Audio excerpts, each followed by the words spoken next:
Hi dear aspirants, good evening to one and all. This is K. Hidayatullah, Faculty of General Science and Science and Technology. So, నేను గత 15 సంవత్సరాల నుంచి UPSC and other public service commission examinations, అదేవిధంగా SSC, RRB, ఇతరత్ర competitive ఎగ్జామ్స్కి general స్టడీస్లో ఉన్నటువంటి science and technology మరియు జనరల్ సైన్స్ సబ్జెక్ట్స్ని టీచ్ చేస్తున్నాను. నాకున్నటువంటి ఈ అనుభవ రీత్యా మనకు ఈ కాంపిటేటివ్ ఎగ్జామ్స్లో ఈ జనరల్ సైన్స్ నుంచి, సైన్స్ అండ్ టెక్నాలజీ నుంచి క్వశ్చన్స్ ఏ విధంగా అడుగుతున్నాడు, ఏ ఏరియాస్ పైన ఫోకస్ చేస్తున్నాడు, మనం ఏ విధమైనటువంటి స్ట్రాటజీని ఫాలో కావాలా, సో అనేటువంటి అంశాల గురించి బ్రీఫ్గా మనం ఈ సెషన్లో డిస్కస్ చేద్దాము. సో ఇప్పుడు రాబోయేటువంటి కాలంలో ఏపీ మరియు తెలంగాణలో అనేక రకాలైనటువంటి నోటిఫికేషన్స్ రాబోతున్నాయి. అందులో ముఖ్యంగా సబ్ ఇన్స్పెక్టర్స్, అదేవిధంగా ఫారెస్ట్ ఎగ్జామ్స్ సంబంధించినటువంటి, అదేవిధంగా వీటితో పాటుగా ఇతరత్ర అనేక కాంపిటేటివ్ ఎగ్జామ్స్ ఉన్నాయి. వీటన్నింటిలో మనకు జనరల్ స్టడీస్లో ఈ జనరల్ సైన్స్ అనేది మేజర్ రోల్ ప్లే చేస్తుంది. దీంతో పాటుగా టెక్నాలజీ పార్ట్ కూడా మనకు మేజర్ రోల్ ప్లే చేయడం జరుగుతుంది. పర్టికులర్గా ఈ సబ్ ఇన్స్పెక్టర్స్ ఎగ్జామ్ తీసుకున్నాం అనుకోండి, ఇందులో జనరల్ సైన్స్కు చాలా వెయిటేజ్ ఉంది. ఈ జనరల్ సైన్స్లో బయాలజీ, ఫిజిక్స్, అదేవిధంగా కెమిస్ట్రీ సబ్జెక్ట్స్ ఉన్నాయి. అందులో పర్టికులర్గా బయో పార్ట్ నుంచి కూడా ఎక్కువ మొత్తంలో మనకు క్వశ్చన్స్ రావడం జరుగుతుంది. దాదాపుగా ఈ బయాలజీ నుంచి అన్ యావరేజ్గా మనకు 20 క్వశ్చన్స్ దాకా మనం ఎక్స్పెక్ట్ చేస్తున్నాం. కాబట్టి ఈ బయాలజీకి వెయిటేజ్ ఎక్కువ ఉంది. కాబట్టి బయాలజీలో క్వశ్చనింగ్ ప్యాటర్న్ అనేది ఏ విధంగా ఉంది, మనం ఏ విధమైనటువంటి రీసోర్సెస్ని ఈ బయాలజీ కోసం చదవాలా, ఈ బయాలజీ సబ్జెక్ట్లో మనం గ్రిప్ సాధించాలంటే, మ్యాక్సిమం స్కోర్ చేయాలంటే ఏ విధమైనటువంటి ప్రణాళికలు రూపొందించుకోవాలనేటువంటి విషయాలని బ్రీఫ్గా మనము ఈ సెషన్లో డిస్కస్ చేద్దామండి. ఫస్ట్ ఆఫ్ ఆల్ ఇక్కడ బయాలజీ సబ్జెక్ట్ ఉంది. చాలామంది అభ్యర్థులు, ముఖ్యంగా ఈ నాన్ సైన్స్ బ్యాక్గ్రౌండ్ ఉన్నటువంటి మ్యాథ్స్ అభ్యర్థులు కానీ, ఆర్ట్స్, కామర్స్ అభ్యర్థులు కానీ ఈ బయాలజీ అంటేనే ఎక్కువగా భయపడుతుంటారు. ఎందుకు అంటే ఈ బయాలజీలో గ్రీక్ అండ్ లాటిన్ టర్మినాలజీ ఎక్కువగా ఉంటుంది. దీంతో పాటుగా మనకు అనేకమైనటువంటి ఎగ్జాంపుల్స్ వస్తాయి. వాటికి సంబంధించినటువంటి శాస్త్రీయ నామాలు, సైంటిఫిక్ నేమ్స్ ఉంటాయి. ఇలాంటి ఫ్యాక్చువల్ ఇన్ఫర్మేషన్ ఎక్కువగా గుర్తుపెట్టుకోవాలా అనేటువంటి ఈ అంశాలను దృష్టిలో పెట్టుకొని చాలా వరకు ఇబ్బంది పడుతుంటారు. కానీ మనము నిజంగా మనస్ఫూర్తిగా మనం ఈ సబ్జెక్ట్ని చదవగలిగితే చాలా మనకు లైవ్ సబ్జెక్ట్ ఇది బయాలజీ అనేది. ఎందుకు అంటే బయాలజీ అనేది కేవలం మన శరీరంలో జరిగేటువంటి చర్యల గురించి మనం చదువుతున్నాం. ఇతరత్ర మొక్కలు కావచ్చు, జంతువులు కావచ్చు, వాటిలో జీవక్రియలు అనేటివి ఏ విధంగా జరుగుతున్నాయి అనేటువంటి తెలిసినటువంటి అంశాల గురించే. ఫర్ ఎగ్జాంపుల్, మనం రోజువారీ తీసుకునేటువంటి ఆహారం ఉందనుకోండి, ఈ ఆహారంలో ఏ విధమైనటువంటి పదార్థాలు తీసుకుంటే మనకు శక్తి వస్తుంది, ఏ రకమైనటువంటి ఆహార పదార్థాలు, ఏ రకమైనటువంటి పోషకాలు ఉన్నాయి అనేటువంటి అంశాలు, అంటే మన నిత్య జీవితంలో మనకు అవసరమైనటువంటివి, మనం ఆరోగ్యంగా ఉండడానికి అవసరమైనటువంటి విషయాల గురించి, మన చుట్టుపక్కల ఉన్నటువంటి జీవులు ఏ విధంగా అవి మనుగడ సాగిస్తున్నాయి అనేటువంటి అంశాల గురించి ఎక్కువగా అడుగుతున్నాం. అంటే చెప్పాలంటే మనం పూర్తిగా మనకు తెలిసినటువంటి, మనకు అవగాహన ఉన్నటువంటి అంశాలపైననే క్వశ్చన్స్ అడగడం జరుగుతుంది. ఈ మధ్యకాలంలో 2023 ఎస్ఐ ఎగ్జామ్ తీసుకున్నారనుకోండి మీరు, అందులో ఒక క్వశ్చన్ అడిగాడు. చాలా సింపుల్ క్వశ్చన్ అండి. మనకు చీమల్లో చాలా రకాలు ఉంటాయి కదా, ఆ చీమల్లో ఎర్ర చీమలు అనేవి ఉంటాయి. ఆ ఎర్ర చీమలు కాటి వేసినాయి అనుకోండి, ఆ ఎర్ర చీమలు కాటి వేసినప్పుడు మనకు మంట, ఇరిటేషన్ అవుతుంది, ఇచ్చింగ్ సెన్సేషన్ అవుతుంది. బేసికల్గా ఆ మంట రావడానికి, ఇచ్చింగ్ సెన్సేషన్ రావడానికి కారణం ఏంటి అంటే చీమ కాటు వల్ల విడుదలయ్యేటువంటి ఆమ్లం ఏంటి, రసాయనం ఏంటి అని అడిగాడు. సో ఫార్మిక్ యాసిడ్ అనేది ఉంటుంది. సో ఈ విధమైనటువంటి చాలా సింపుల్ క్వశ్చన్స్ అండి. బచ్చలి కూర అంటాం కదా, బచ్చలి కూరలో ఏ రకమైనటువంటి విటమిన్స్ ఉన్నాయి అంటాడు. సో ఆ విధంగా మనం తీసుకునేటువంటి ఆహార పదార్థాలు, పాలు ఉంది, పాలలో ఏ రకమైనటువంటి పోషకాలు ఉన్నాయి అంటాడు. ఒకసారి క్వశ్చన్ అడిగాడండి, పాలు అనేది డాష్ అంటాడు. సో అంటే మనకు పాలు గురించి రోజు తెలుసు, మనం రోజు టీ, కాఫీలు అన్నీ తాగుతున్నాం.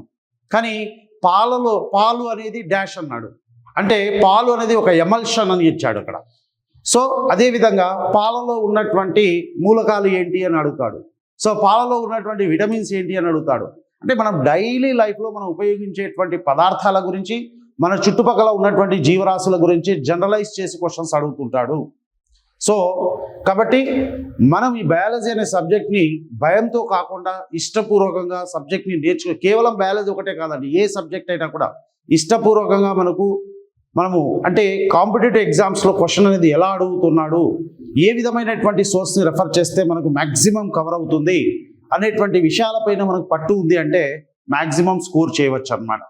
సో ఓవరాల్గా మీరు బయాలజీ తీసుకున్నారనుకోండి, బయాలజీలో కొన్ని ఏరియాస్ ఉంటాయి. ఆ ఏ టాపిక్స్ ఎక్కువగా మోస్ట్ ఇంపార్టెంట్ టాపిక్స్ అంటే టోటల్గా ఇప్పుడు ఫర్ ఎగ్జాంపుల్ యావరేజ్గా మనకు 20 మార్క్స్ వస్తున్నాయి అనుకోండి బయాలజీ నుంచి. ఈ 20 మార్క్స్లో కొన్ని టాపిక్స్ ఉన్నాయండి. న్యూట్రిషన్ అనేటువంటి ఒక టాపిక్ ఉంది. న్యూట్రిషన్ వీటినే మనము పోషణ అని అంటారు. ఈ పోషణ అనేటువంటి ఒక టాపిక్ నుంచి కనీసం అంటే 3 to 4 క్వశ్చన్స్ రావడానికి పాసిబిలిటీ ఉందండి.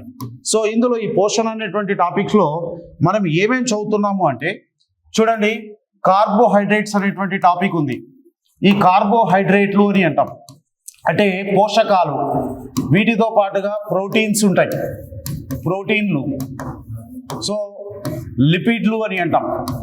వీటితో పాటుగా విటమిన్లు, అదేవిధంగా ఖనిజ పోషకాలు, విటమిన్లు మరియు ఖనిజ పోషకాలు అనేటువంటి టాపిక్స్ ఉన్నాయి. మ్యాక్సిమం మన కాంపిటేటివ్ ఎగ్జామ్స్లో ఈ విటమిన్స్ ఖనిజ పోషకాల పైన క్వశ్చన్ లేకుండా ఏ కాంపిటేటివ్ ఎగ్జామ్ ఉండదు. అది యూపీఎస్సీ ఎగ్జామ్ కానీ, స్టేట్ సర్వీస్ ఎగ్జామ్ కావచ్చు, సబ్ ఇన్స్పెక్టర్స్ ఎగ్జామ్ కావచ్చు, ఏ కాంపిటేటివ్ ఎగ్జామ్ అనేది తీసుకొని డెఫినెట్గా విటమిన్స్ పైన ఖనిజ పోషకాల పైన మన క్వశ్చన్ అనేది ఉంటుంది.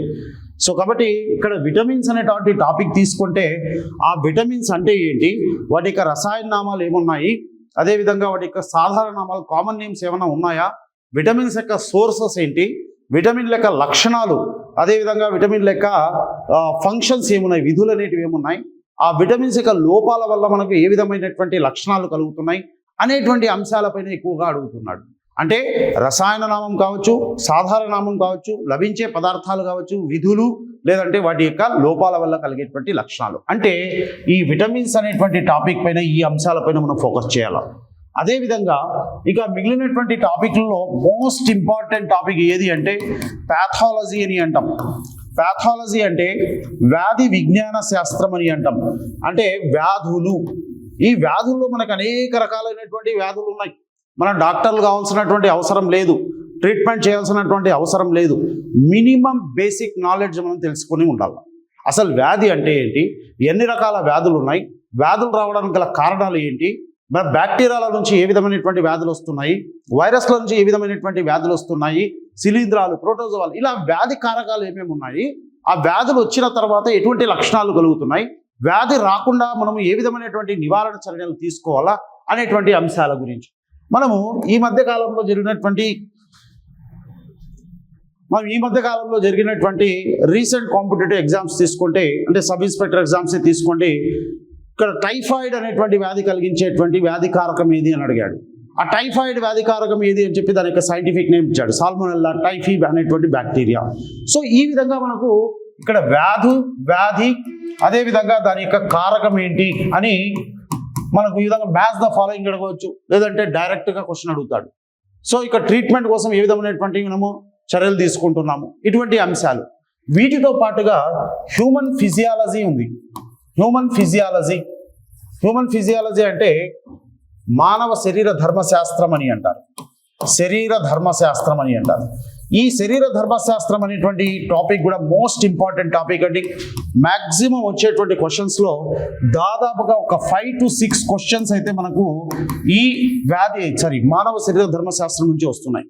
అంటే న్యూట్రిషన్ అనేటువంటి టాపిక్ నుంచి 3 to 4 క్వశ్చన్స్ వస్తుంటే, ప్యాథాలజీ పార్ట్ నుంచి వ్యాధి విజ్ఞాన శాస్త్రం నుంచి ఒక 3 to 4 క్వశ్చన్స్ వస్తున్నాయి.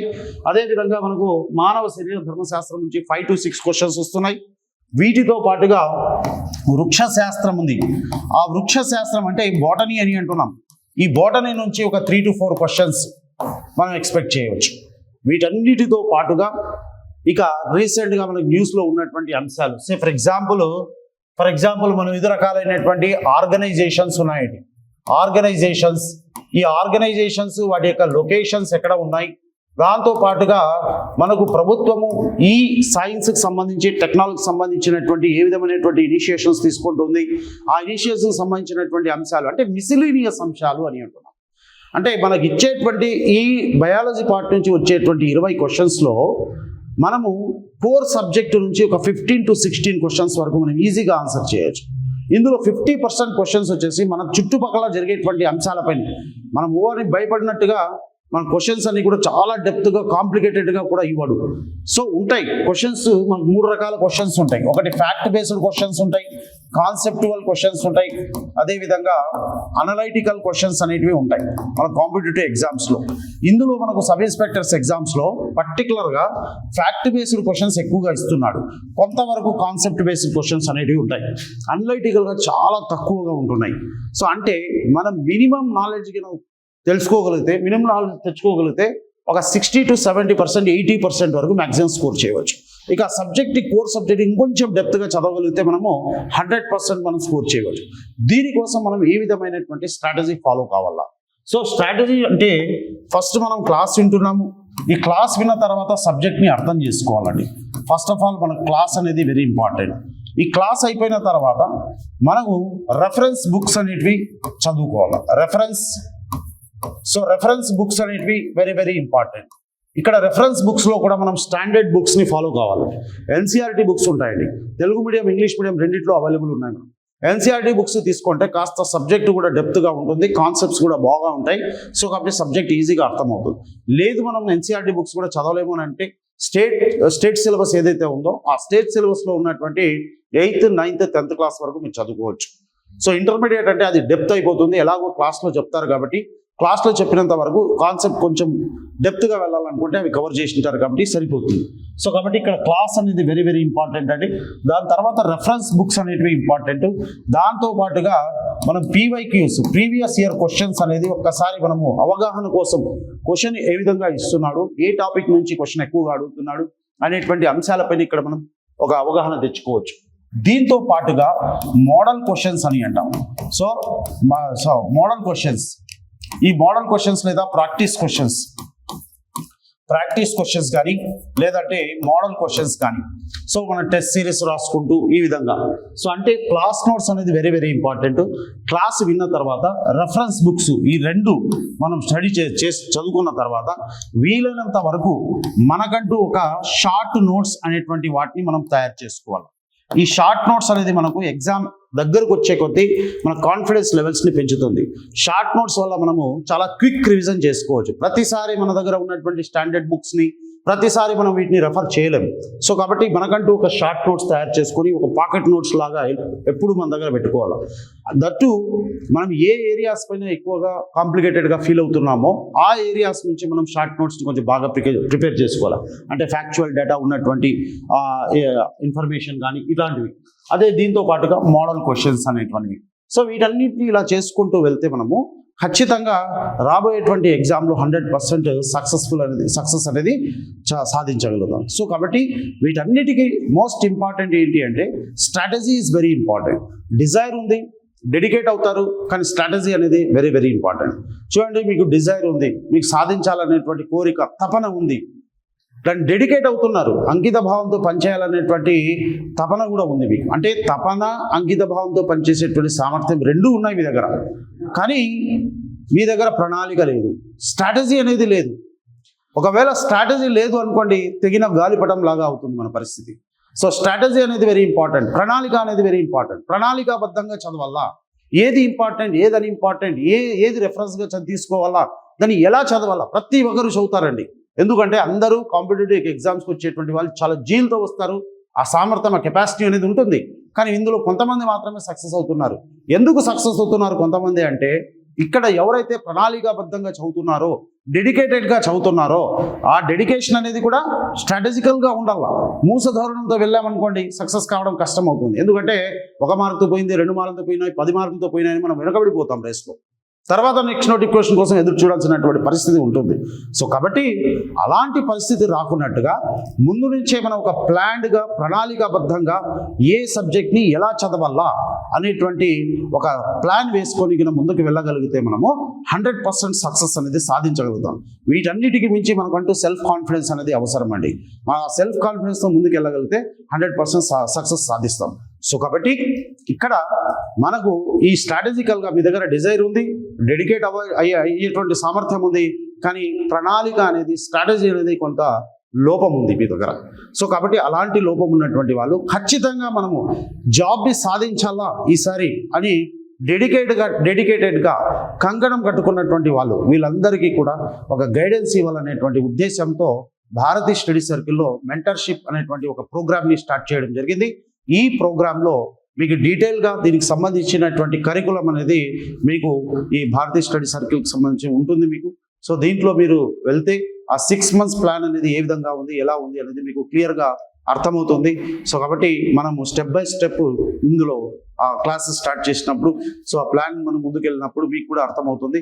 సో కాబట్టి మీరు ఖచ్చితంగా సక్సెస్ కావాలనుకుంటే జాబ్ తెచ్చుకోవాలనేటువంటి ఉద్దేశం ఉంటే ఒక్కసారి మీరు ఈ మెంటర్షిప్ ప్రోగ్రామ్ గురించి పూర్తిగా తెలుసుకున్న తర్వాత సో ముందుకెళ్తే 100% సక్సెస్ అనేది సాధించగలుగుతారు. Thank you.